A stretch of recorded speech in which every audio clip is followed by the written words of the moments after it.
इस प्रश्न में हमें दिया कि सिद्ध कीजिए कि किसी धारा लूप का चुंबकीय द्विध्रुव आघूर्ण उस लूप में बहने वाली धारा और लूप द्वारा घेरे गए क्षेत्रफल के गुणनफल के बराबर होता है। तो इस क्वेश्चन को करने से पहले हम डायग्राम बना लेते हैं तो हमें ज्यादा समझ में आएगा। तो इस क्वेश्चन में हमने एक धारावाही लूप बना लिया, उसको क्या किया, एक समान चुंबकीय क्षेत्र बी में हमने रखा। बी की दिशा हमारी क्या है, इस दिशा में हमारा जो एरो है उस दिशा में हमारी बी है। अब इस लूप को हमने क्या रखा कि इस बी से थीटा कोण बनाते हुए रखा, मतलब कि यहाँ से कहेंगे इस लूप का जो तल होगा या फिर क्षेत्रफल होगा किस दिशा में आएगा, इस लूप से लंबवत बाहर की तरफ आएगा। तो हम कहेंगे ये जो क्षेत्रफल होगा, क्षेत्रफल हमारा इस लूप के क्षेत्रफल की जो दिशा होगी, ये दिशा हमारे लूप की क्षेत्रफल की दिशा होगी। अब ये क्षेत्रफल और ये चुंबकीय क्षेत्र बी के बीच में भी हम कहेंगे कोण हमारा क्या है, थीटा है। क्योंकि चुंबकीय क्षेत्र हमारा इस दिशा में था और हमारा क्षेत्रफल होता है किसी भी लूप का, उस लूप के लंबवत एक जो लाइन होती है वो क्या कहलाती है, हमारे लूप के क्षेत्रफल की दिशा होती है। तो यहाँ से कहेंगे लूप के क्षेत्रफल और बी के बीच का कोण अभी क्या है, थीटा है। अब हम कहते हैं लूप में हमने आई धारा प्रवाहित कर दी। अब हम इस लूप में क्या कर रहे हैं, आई धारा हमने दे दिया। तो यहाँ से देखेंगे ये हमारा लूप है। अब हम लूप का अगर हम नाम देखें तो ये हमारा है पी, इसको हम कहेंगे हमारा पी है, ये हमारा क्यू है, ये हमारा आर है और ये हमारा एस है। तो कहेंगे जो पी एस है इसकी लंबाई क्या है, लूप की एक लंबाई एल है और इसकी चौड़ाई भी हम कह देते हैं इसकी चौड़ाई क्या है, बी है। तो चौड़ाई क्या हो जाएगा, ये बी हो जाएगा। बी क्यू लेंथ जो है हमारा क्या है, बी है और पी एस लेंथ हमारा एल है, तो ये भी हमारा क्या हो जाएगा, बी हो जाएगा और आर क्यू हमारा क्या हो जाएगा, एल हो जाएगा। तो लंबाई और चौड़ाई हमने इसका देख लिया। अब हम देखेंगे कि किसी भी लूप में अगर धारा बहती है तो उसके कारण जो चुंबकीय बल होता है क्या होता है, आई एल बी। आई क्या होता है, हमारा विद्युत धारा लूप में बहने वाली, एल क्या होता है उस लूप में लंबाई, और बी क्या होता है हमारा चुंबकीय क्षेत्र। और उसकी दिशा कैसे निकालते हैं, हम फ्लेमिंग के दाएं हाथ से क्या करते हैं कि हम जिस दिशा में हमारी धारा बहती है उस दिशा में हम लंबाई के अक्रॉस अपनी उंगली करते हैं, लंबाई की तरफ, और चुंबकीय क्षेत्र की दिशा में अपनी उंगली घुमाते हैं।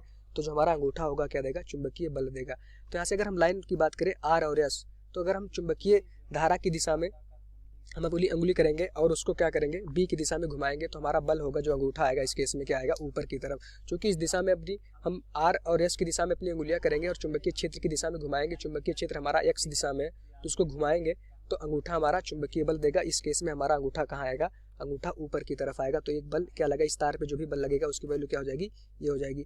उसकी वैल्यू क्या हो जाएगी, हम मान लेते हैं यह बराबर आई, तार की लंबाई क्या है अभी बी के बराबर है तो बी हो जाएगा, और चुंबकीय क्षेत्र क्या है, कैपिटल बी है। तो यहाँ से देखेंगे इस पे तार पे लगने वाला बल क्या हो जाएगा, आई बी बी, इसको हम कह देते हैं F1।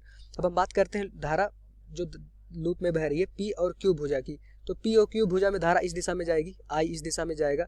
तो यहाँ से जो भी चुंबकीय बल की दिशा आएगी वो क्या हो जाएगी, नीचे की तरफ आ जाएगी। तो यहाँ से देखेंगे चुंबकीय बल कैसे निकालेंगे, धारा की दिशा में उंगली करेंगे और चुंबकीय क्षेत्र की दिशा में अगर घुमाएंगे तो हमारा क्या हो जाएगा, जो अंगूठा होगा चुंबकीय बल देगा। चुंबकीय बल इस केस में क्या होगा, नीचे की तरफ आएगा। इसको हम आराम से समझेंगे इसकी पूरी फिजिक्स को। तो यहाँ से देखें चुंबकीय बल F2 की बात अगर हम करें, ये हम कहते हैं हमारा F2 है, तो F2 की बात करें तो हम देखेंगे इसकी वैल्यू क्या हो जाएगा, आई, भुजा क्या है, बी है, और चुंबकीय क्षेत्र क्या है, बी है। तो यहाँ से देखेंगे F1 बराबर F2 है, दोनों विपरीत दिशा में, तो इनका परिणामी चुंबकीय क्षेत्र क्या हो जाएगा, शून्य, और चुंबकीय बल क्या हो जाएगा, शून्य हो जाएगा।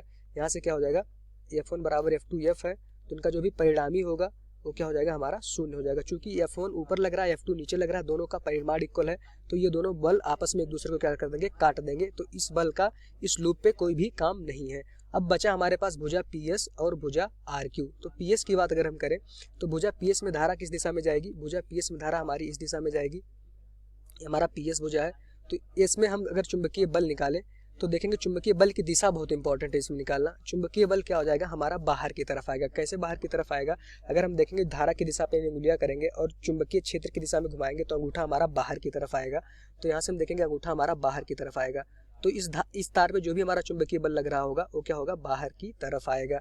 अब हमें पता है कि इसमें धारा तार अगर हम RQ की बात करें तो इसमें धारा ऊपर की तरफ जाएगी। सेम अगर हम धारा की दिशा बताएंगे, चुंबकीय बल की दिशा निकालेंगे तो भी चुंबकीय बल क्या हो जाएगा, अंदर की तरफ। अंदर की तरफ कैसे आएगा, हमारा अंगूठा क्या होगा, अंदर की तरफ आएगा। कैसे आएगा, हमने धारा की दिशा में अगर देखा तो अगर उंगलियां की और चुंबकीय क्षेत्र की दिशा में अगर घुमाया तो हमारा अंगूठा क्या होगा, इस बार चुंबकीय क्षेत्र की दिशा के अंदर की तरफ चला जाएगा। तो मतलब लंबवत, इस तल के लंबवत अंदर की तरफ इस तार पे बल लग रहा होगा।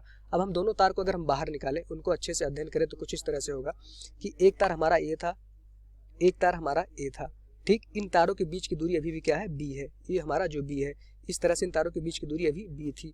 अब एक तार पे हम देखेंगे चुंबकीय बल हमारा इस तार पे जो हमारा S P है और एक हमारा क्या है Q और R है। तो एक तार पे बल हमारा लग रहा है बाहर की तरफ, एक तार पे हमारा बल लग रहा है बाहर की तरफ इस दिशा में, और दूसरे तार पे RQ पे बल क्या लग रहा है, अंदर की तरफ, मतलब कि इस तल के लंबवत अंदर की तरफ बल हमारा इस दिशा में लग रहा है।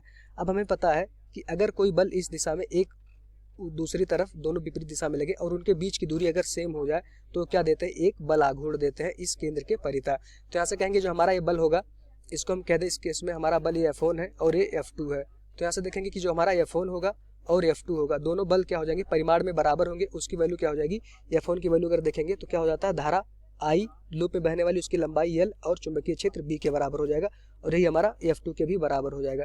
पर दोनों बल की क्या है, दिशा भी विपरीत है। दोनों बल क्या लग रहा है, एक बल बाहर लग रहा है, एक बल अंदर लग रहा है।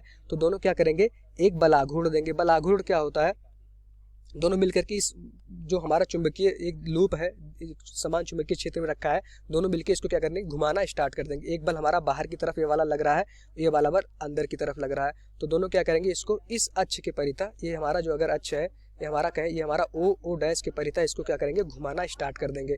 और जैसे ही घुमाएंगे तो उसमें क्या लगेगा, एक बल आघूर्ण लगेगा।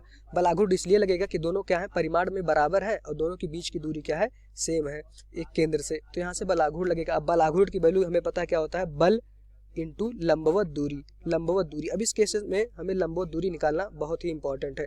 अब जैसे हम देखेंगे लंबवत दूरी, तो यहाँ से देखेंगे इन दोनों तारों के बीच की जो लंबवत दूरी हो जाएगी, ये वाली दूरी, ये जो दोनों तार हैं इनके बीच की लंबवत दूरी क्या हो जाएगी, b sin थीटा। चूंकि b क्या है, ये हमारा इस कोण से थीटा कोण पे बना रहा था चुंबकीय क्षेत्र से, तो इसके बीच की जो ये हमारा देखेंगे तो ये हमारा कोण क्या था, अभी थीटा था। यहाँ से देखेंगे ये हमारा कोण अभी थीटा था, तो यहाँ से इनके बीच की जो लंबवत दूरी, ये वाली दूरी हो जाएगी दोनों तारों के, वो क्या हो जाएगी, b sin थीटा के बराबर हो जाएगा। तो यहाँ से लंबवत दूरी क्या हो जाएगी हमारी, b sin थीटा। तो टाउ बराबर क्या होता है, f इंटू लंबवत दूरी क्या हो जाएगा, b sin थीटा।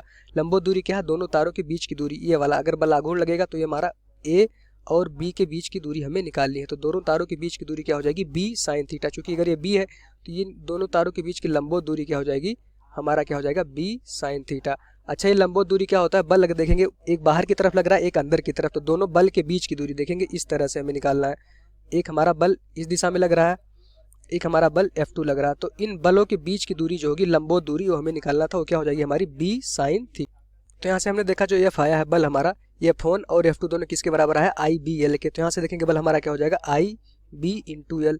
उसके बाद देखेंगे b sin थीटा, इनके बीच की लंबवत दूरी है।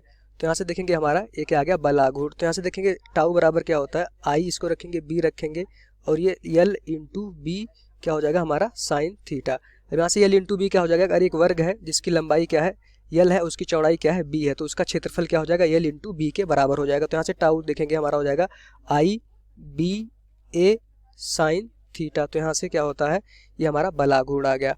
अब इस फार्मूले में हम देखते हैं कि जो हमारा चुंबकीय आघूर्ण होता है, चुंबकीय आघूर्ण इसको हम ऐसे भी लिख सकते हैं, टाउ बराबर MB sin थीटा। तो जो हमारा चुंबकीय आघूर्ण, यहाँ से m की वैल्यू क्या हो जाएगी, m की वैल्यू यहाँ से हो जाएगी I इंटू a। चूंकि यहाँ पे देखा I और a की जगह पे हमने क्या लिख दिया, m लिख दिया, तो I इंटू a हमारा क्या कहलाता है, ये हमारा चुंबकीय आघूर्ण होता है।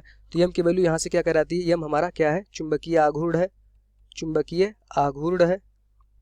क्वेश्चन में हमसे क्या सिद्ध करने के लिए बोला गया था, जो भी चुंबकीय आघूर्ण होता है वो उसमें बहने वाली धारा और लूप के क्षेत्रफल के बराबर होता है। तो यहाँ से हमने देखा कि I क्या है, m बराबर क्या आया, I इंटू a। बहुत ही इंपॉर्टेंट रिजल्ट है, ये हमारा चुंबकीय आघूर्ण आया। तो ये चुंबकीय आघूर्ण किन बातों पे डिपेंड कर रहा है, I क्या है, लूप में बहने वाली धारा।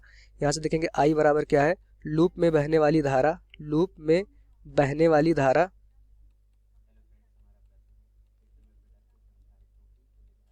और a क्या है, लूप का क्षेत्रफल। तो यहाँ से देखेंगे a बराबर क्या है, हमेशा लूप का क्षेत्रफल। तो ये हमारा बहुत ही इंपॉर्टेंट रिजल्ट आया और यही इस क्वेश्चन का आंसर हो जाएगा कि लूप में बहने वाली धारा और लूप का क्षेत्रफल, ये हमारा क्या है, चुंबकीय आघूर्ण दो बातों पे डिपेंड करता है। तो यहाँ से देखेंगे जो हमारा बल आघूर्ण होता है MB sin थीटा, m की वैल्यू क्या आ जाएगी, I इंटू a। तो यहाँ से जो लूप में बहने वाली धारा और क्षेत्रफल किसके बराबर होता है, हमारा चुंबकीय आघूर्ण के बराबर होता है। यही हमसे सिद्ध करना था, तो यही इस क्वेश्चन का आंसर हो जाएगा। Thank you.